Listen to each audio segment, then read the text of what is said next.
Good morning, everybody, and thank you for joining us this morning. It's likely that most of you are watching a recorded version of this, so thanks very much. Obviously, you won't be able to put a live chat in, and a question or anything like that, but please reach out to myself or my guest, Rebecca, or your local coach if you've got any questions regarding this session, and obviously we're happy to help you. So my name's Gary Hales. I'm a coach with Action Coach based down in Dorset, one of the 10 coaches as part of the new NoLimits membership community that we've launched. Officially yesterday we launched. So this is one of our Munch and Learn programs. And today we're taking an HR angle and looking about how to attract, engage and retain staff. So I'm delighted to have Rebecca Clayton here with me, who is the specialist in this particular area. So before we kick off, Rebecca, would you like to sort of introduce yourself? Hi everyone. So yes, I'm Rebecca. I run our human resources. We are a HR consultancy based in Dorset, but we have clients across Dorset and in London.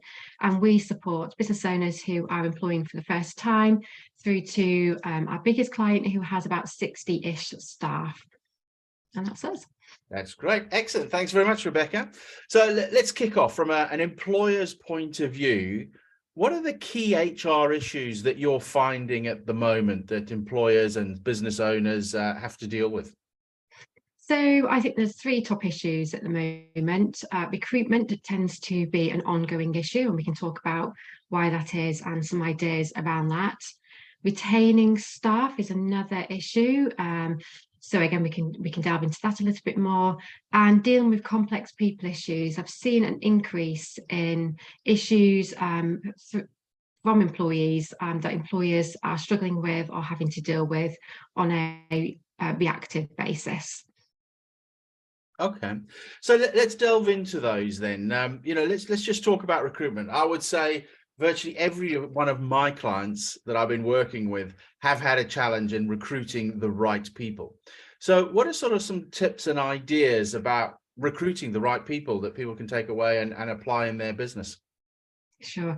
As you say, this is not an issue. So this is an issue that every company is facing. So I would say to everybody listening to this that you're not alone. There's a couple of reasons why recruitment is challenging, and it's the B word, which is Brexit. Cost of living is having an impact on this because employees don't really want to move around at the moment, particularly if they've got quite a stable job. To go to a new job that has a probation period is putting people off. And Generation Z are also changing what the recruitment market looks like as well. And there's about 5% of Generation Z in the workplace at the moment, and obviously that's increasing. So there's lots of issues affecting recruitment. So how do we get around it? It really depends on your industry. I can give some general advice, but happy to give some industry-specific advice if somebody would like that. But in general, here are some top tips. Treat the candidates like your customers or your clients. It is a candidate-driven market at the moment. So you really do need to treat your candidates with care. Deal with your recruitment very quickly. Do not have lengthy time in between interviews and getting back to your candidates, because they are getting snapped up really quickly. First impressions really count. I would be trying to get them really excited about your company and the role that you have. Use social media, particularly for Generation Z and the previous generation. Social media is key, so make sure your vacancies, but not your vacancies, but also make sure your culture is shown through social media and make it easy to find. Many companies offer employee referral programs. They're pretty good to have internal, so that's where your current employees can refer other people to your organisation, and if they pass their probation and it works out, then you can reward them financially. So I can give you some information on that. CV searches are really popular at the moment. So for example, CV Library, do a CV search where you can actually go to the candidates. The candidates have already uploaded their CVs, and you can search through the CVs that are saved on their system. Obviously, in the olden days, you used to wait for candidates to come to you, but now you really need to be proactive and really searching out those candidates. And also look at using a good recruitment agency. Now, I know they come at a cost, but I do think it's worth it if you get the right recruitment agency working with you, because they take away all the administration burden for you. They go and search for the candidates. They have access to the job boards. They have access to the candidates. So I would use a good recruitment agency to go and find those candidates for you. So they're just some of the top tips. Right. Excellent. Thanks for that, Rebecca. Yeah, it's quite interesting, as you say, different marketplace. My wife's a care worker, and the majority of the staff previously used to be from Europe. Now the majority of staff are from Africa. So it's quite interesting to sort of see how the demographics have changed. And the reason for that is you've got a lot of people coming out here studying, and then they're allowed to work, I think it's up to 16 hours. Correct, yeah. So I do have a couple of clients making use of that. So students who come to obviously to study here, they do have a visa where they can work up to 20 hours, I think. It might vary per person. So they can take on a part-time job, and that's really helping a number of my clients at the moment. Social care in particular was always hard. I've worked in social care. Recruitment is tricky. It's even harder at the moment. So I do feel for your wife.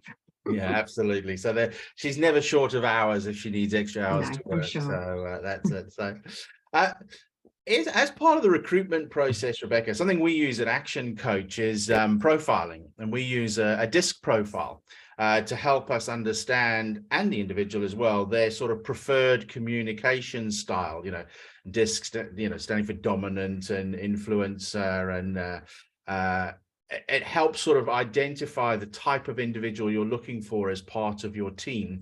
Do you find many of your clients use profiling tools? No, they don't actually, but it's probably because they're quite small companies, and they probably don't know about it. So it's probably an awareness for them that it is an option that's out there. When I've worked for bigger organisations, yes, they do. It tends to be standard as part of their recruitment process. So I think it's just for the smaller clients that I have, it's probably more education that we need to share the information with them. Okay, that's great. So, I mean, if anybody's watching this here now, well, I'm sure there are people watching this in the recorded version. We do offer that DISC profile at a very competitive price. So again, reach out to your local Action Coach and we can help you with that. It's definitely worth it, because you can see if that individual will be a good match in terms of personality and communication style, etc., into your team.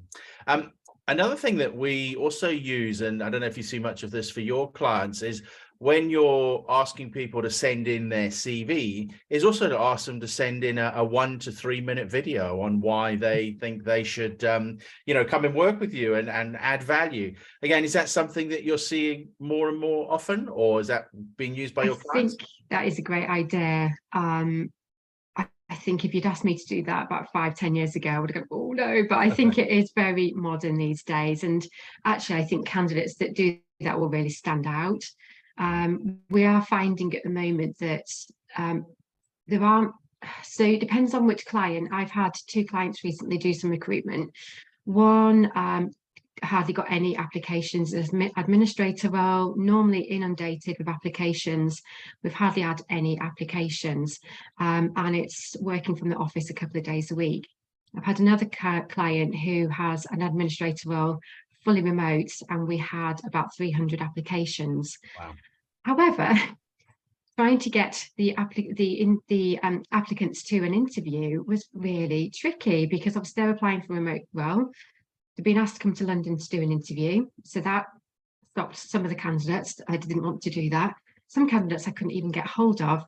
So I think perhaps by asking for video, it really shows which candidates are really keen on the job, and stops those people applying that are probably just applying because they just want to do it and see what happens, but actually have no intention of coming for an interview.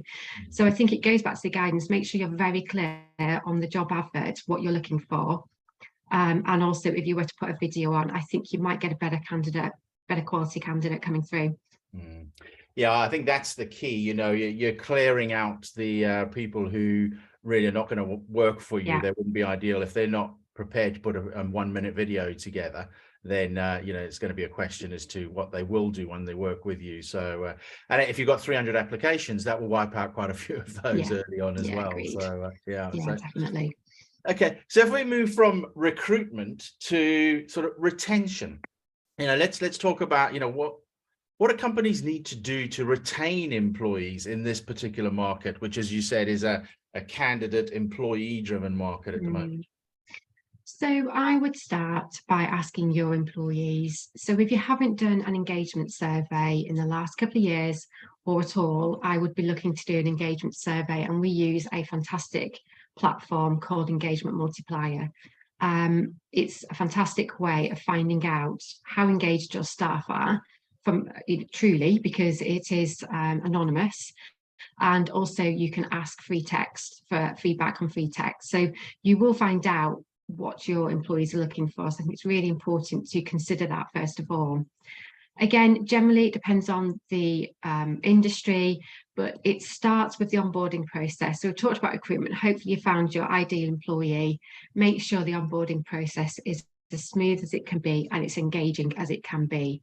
Now, I know that's tricky when you're working remotely, but give some opportunity perhaps to bring that person together with their teammates, perhaps consider a mentor as well when they first start. Moving on to pay and benefits.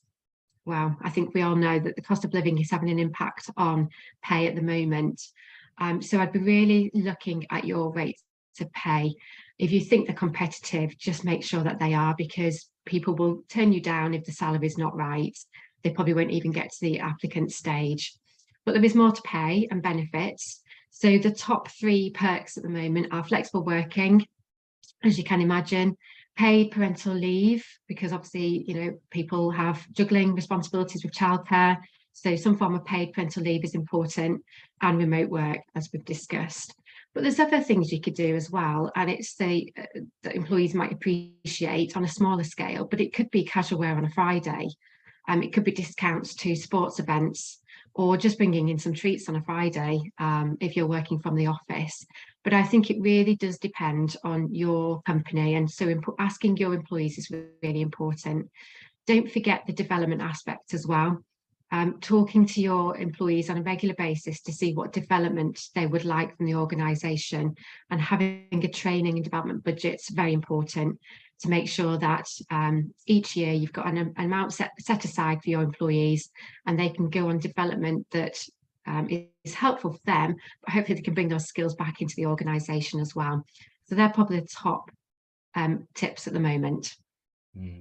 Yeah, it's interesting, sort of the innovation that's needed now in terms of retaining clients. I mean, and you know him, I've got a roofing client, and what he's providing to his staff is private health insurance. Yeah. Which was unheard of in that sort of industry going back a couple of years. But he's got great staff. He's growing rapidly. He's doubled in size. So having the right staff in place is very important for him. So coming up with things like that, he's looking at share ownership schemes. So it's quite fascinating. What was normally just done in big corporate is now being done in smaller businesses. Yeah, it's possible. I do have another client that you're aware of who wants to do the same. So some kind of profit share with their employees as well. Healthcare is a really interesting one because the NHS is under a lot of pressure. So your welfare, well-being budget's really important. So I think lots of companies look at well-being. It's not a new thing, but I think just keeping an eye on that and looking at what you can offer from a well-being point of view. So it could be mental health first aiders, for example, could be healthcare, because of the waiting list of the NHS, if you need to get something done or treated. There's lots of ideas out there. It really does depend on the industry, but happy to have that conversation. Lots of ideas. Yeah, excellent. I mean, on the engagement thing, that's something that's quite important. Again, you've mentioned your engagement multiplier. We do a weekly program, Engage and Grow, which is really about re-energizing employees, promoting innovative thinking, and teaching them new tools to grow. And you touched upon that in terms of career development and getting people to grow, which ultimately helps the business to grow.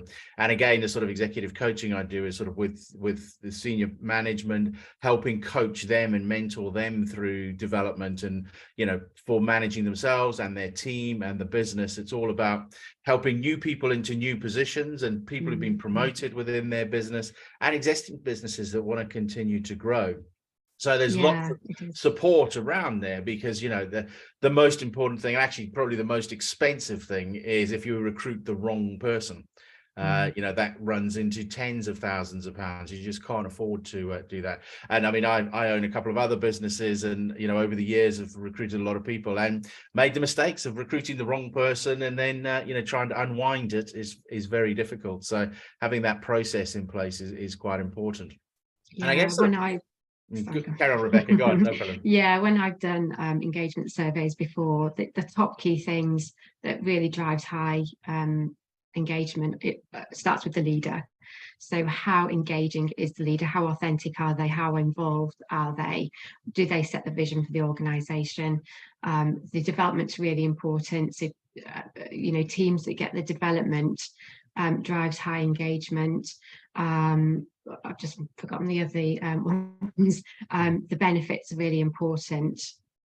There was something you said, but they've just gone out of my brain, but we'll come No back to me problem. in a minute. Yeah. Does drive high engagement. Yeah, I mean, there's the saying, isn't there, that people don't leave a company, they leave a manager. You know, That's very that's, you know, true. and you know, and so the importance of exit interviews are absolutely Yeah, critical. You know, when does somebody come leaves. back to me, and having a say in the organisation as well. So somebody who is able to run their job the way they want to do within reason, but have lots of, you know, able to give feedback, listen to, and have quite a lot of responsibility, that they can just get on with the job. They don't need to be micromanaged. Again, it depends on the industry, but that comes through quite strongly in engagement surveys. Excellent. So moving to something you said right at the beginning, complex people issues. They're becoming more and more prevalent as well, for various reasons, many which we've touched on. So let's just sort of talk about that. What do you mean by complex people issues, and how does a business owner deal with those sorts of issues, and what have they got to be wary of, so they don't end up in an HR nightmare in tribunals and all those sorts of things? Oh, wow, that's such a big question. So we're seeing increased people issues, and we call them complex, but we've got a lot of experience, so we don't get daunted by them. But I can understand why business owners do, because they're not dealing with these issues all the time. It might be their first time of having to deal with somebody's performance. So there's, for example, disciplinaries, or perhaps there's a grievance, so somebody's not very happy in the workplace. Performance management is a big thing at the moment, and maybe that's connected with your comment about not recruiting the right person. So managing that performance within probation, or perhaps they've got through their probation but performance has dipped. We're also seeing absences in the workplace as well. It has reduced a little bit in that area. Obviously over COVID and the cost of living at the beginning, we did see a lot of stress in the workplace issues because of the environment, coming back to work after COVID and then going straight into the cost of living crisis. So we have seen quite a lot of issues. So how would you deal with them? Well, first of all, speak to me, so I can give you some advice, and we can just be very calm and have a look at the issue and talk through some possible solutions. Hopefully they will have a disciplinary and grievance procedure that is required by law to have those in place. They're the two minimum policies that you do need. But also having an absence management procedure and a performance management procedure as well would be really helpful. The other issues that we're seeing, it's not an issue. A big key topic at the moment is neurodiversity in the workplace. So we have just released a newsletter regarding that, because that has become more of a topic in the HR space, and I've been talking to a number of clients about it recently. So just to explain, neurodiversity is an individual's way of viewing the world and looking at the world, and everybody is different, and I think we all understand and know that. And it's how they come to the workplace with that way of thinking, and unfortunately sometimes it does clash with the role. So to give you an example, somebody who might have ADHD might struggle with attention to detail, or they might need extra time to understand something, or they're struggling with the written format but can understand it perfectly with verbal. So we need to create diverse workplaces. We know that, we know the benefits of that, and we need to create safe spaces and supportive workplaces. But I think at the moment, and I can't believe, and I said this to somebody yesterday in 2023, that we're only just starting to talk about this. So it's really looking at I think neurodiversity needs to be on everybody's agenda, looking at training for your managers, because I think some people are worried about saying the wrong thing, or an employee might not have said they have a characteristic or a trait, but they're showing those characteristics, which might be typical of ADHD, for example. So it's just really important to start raising awareness, to look at training and creating a safe space so that people can come to the workplace and be themselves, but offering them the right support. And again, we can help with that. We have supported a number of clients in that area recently. Okay, that's great. Thanks. I mean, similar to that, linking to sort of mental health type issues, the sort of quarterly growth club 90-day planning program I had Dorset Mind come and talk at that, and the attendees really got a lot out of that. Yeah, in terms of getting ideas and who you contact, etc. So many took it away that are just going to put on their notice board at work so that people have contact numbers, etc. Because it's quite a minefield of an area in terms of what you cannot do, and understand the way to help people, really. Yeah. So yeah, there was lots of information out there. Mind, I think Mind are brilliant. They do have lots of information. They're very helpful.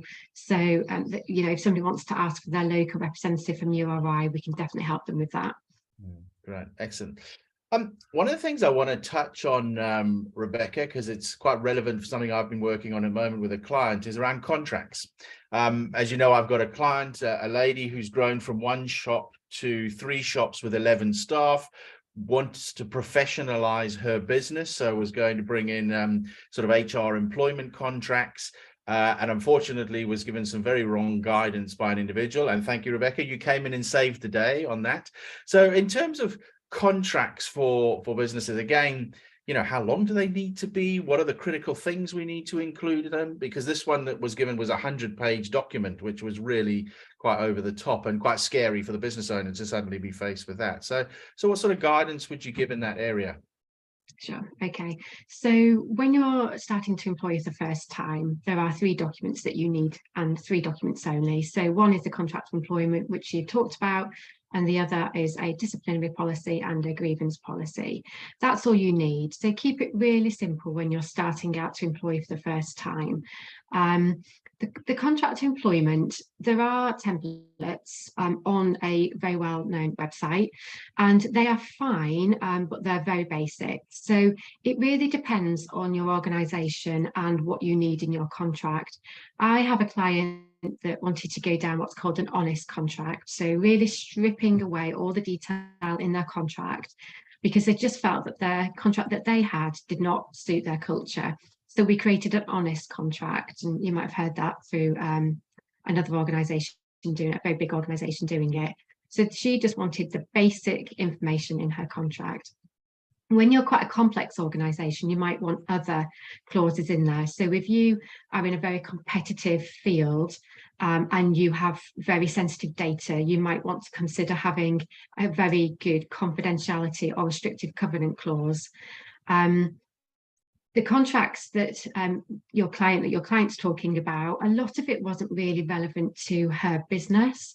So we really stripped it back. For example, none of her employees use their own cars, but there was a very lengthy clause about using your own vehicle in the contract. So we couldn't really understand why that was in there. So it's just taking out what you don't need.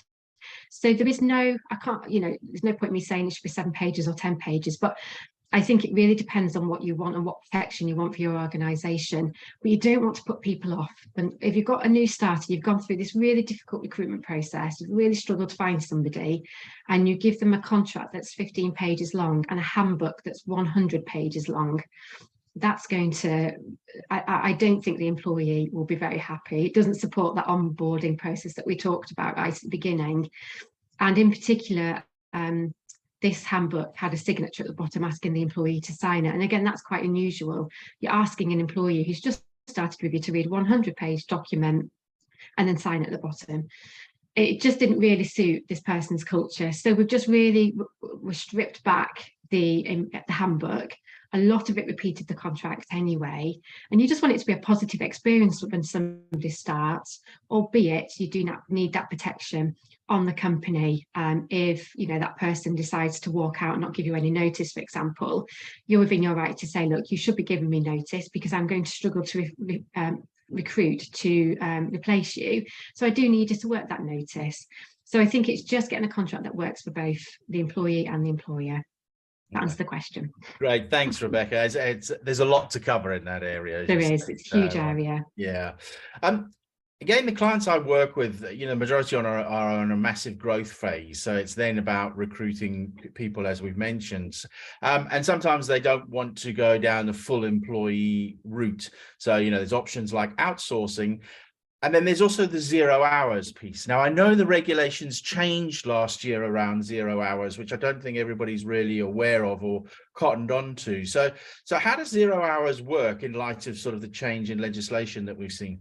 So there's been two different changes with 0 hours contracts. So a number of years ago, 0 hours contracts, the government set very specific guidance around it because lots of companies were using 0 hour contracts. So this is where there's no guaranteed working hours. The company will ring you up when they need you and say, can you work on Monday? And the worker can go, yes or no. Yes, I can work, or no, I can't. So there's flexibility on both parties. But what was happening is that companies were tying people, having an exclusivity clause in the 0 hours contract to say, you're on a 0 hour contract with me. I'm not giving you guaranteed hours, but you're not allowed to go and work for somebody else. So that changed. So now a 0 hour contract is very flexible. If you put your individual on this, you've got to expect they will go and find another job if they want to. So it's just managing that. The other one is around holiday pay. So this is probably the changes that you're referring to. There was a very big employment case last year that stopped rolled up holiday pay, which was very common in 0 hours contracts. So that's changed now. What's interesting is that the government are looking at this as part of the EU reforms when it comes to legislation. This is part of it. So I think watch this space and sign up to our mailing list if you want to, because we'll keep people updated on that. But 0 hours is a great way to go. Again, I spoke to somebody about a 0 hour contract yesterday. It's going to work really well for his organisation. So we do have a template that we can provide. Yeah. I didn't quite understand what you meant by rolled up holidays. Okay, yeah. Just explain that for me. Yeah, sorry. People like me I forget because I talk about it all the time. So rolled up holiday pay, it was 12.07. So basically it said that you could pay holiday pay based on a formula and calculation. So it's quite complicated. And that's what it was generally done for many years based on that way, that there was this holiday pay that you could, so you add on 12% basically, and you pay holiday based on that. You just give them extra 12% pay. And I won't go into the case specifically because it's quite complicated, but that meant that it was treating people unfavorably. So now in 0 hours contracts or with term time working, for example, they need to be entitled to the same holiday as everybody else, which statutory is 5.6 weeks. So there's a different way of calculating holidays now. So with 0 hours in particular, it's calculated based on the actual work they do, which is very different. So there's it's not a formula of, put an extra bit on the hourly rate to pay for holiday, that's gone, but it's based on how many hours they work. So you do an average over the last 52 weeks minus any weeks they haven't worked. So you say, for example, okay, we've worked it out, they've worked on average 27 hours per week. They're getting a holiday entitlement based on 27 hours per week. Okay. So it's a little bit of a pain to work out. So you need a good payroll specialist or a good HR system that can work it out for you. But that was the main change. Like I say, whether it will change again in the next couple of years, we need to keep an eye on that. Okay. And did you say the government looking at it from an EU perspective, even though we're not part of EU? So there's many legislation that's obviously European led because of Brexit. They're going to strip those back. So they're looking at any European led employment legislation. And I didn't realise there's loads, there's hundreds of them. So they're focusing on the top ones. And I did read an article that the government are looking at whether to go back to holiday pay. Don't know whether it will happen or not, because it's so hard to calculate based on an average system. But we will see. So working time is one that they're looking at, part-time work regulations, lots of different regulations that they're looking at that were derived from the EU. So as you say, it's very important to go and get professional advice from an HR advisor like yourself there, Rebecca. So that's great. That we've covered off some really good, interesting areas in terms of recruitment, retention, and complex people issues. So hopefully everybody who's watching this is finding that useful. As I say, reach out to your local coach or Rebecca, an HR specialist, to get some insight and help, because it can be expensive if you get it wrong. So I'll give you the last word, Rebecca. What would you want people to sort of walk away with from this half an hour? What's some one or two important bits from your point of view? Yeah, I would say come and talk to me. Any questions at all, let me know. We do a free HR review where we'll look at the whole employee life cycle. It's no obligation, it's free of charge. If you want to take me up on that, it's no problem. And let's look at any key issues you might have. But yeah, just take advice. We're here to help you, and we're not that scary. That's great. Well, thanks very much for your time, Rebecca. It was great to speak to you again. And have a good day. And everybody who's watching it, likewise, have a great day. The sun's shining here at the moment, so hopefully it's shining where you are. Thanks very much, everybody. Thank you. Bye. Thanks. Bye.